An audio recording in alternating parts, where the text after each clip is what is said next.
Hello all welcome to smiley creations. ఈరోజు recipe వచ్చేసి paneer masala curry. ముందుగా పన్నీర్ ముక్కలకి ఉప్పు, కారం, ధనియా పౌడరు, పసుపు పట్టించి ఆయిల్లో ఫ్రై చేసుకోవాలి.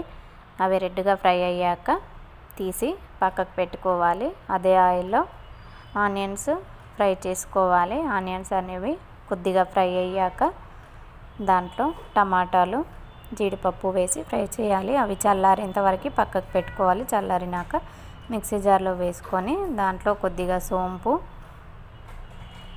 యాలకులు, లవంగాలు, దాల్చిన చెక్క, ఉప్పు, కారం, పసుపు, ధనియా పౌడర్ వేసి మిక్సీ పట్టుకోవాలి. తర్వాత ఒక బౌల్ పెట్టుకొని దాంట్లో ఆయిల్ వేసుకొని బిర్యానీ ఆకు వేసి మనం మిక్సీ పట్టుకున్న దాన్ని వేసి వాటర్ పోసి ఒక 5 మినిట్స్ అలా మగ్గనివ్వాలి.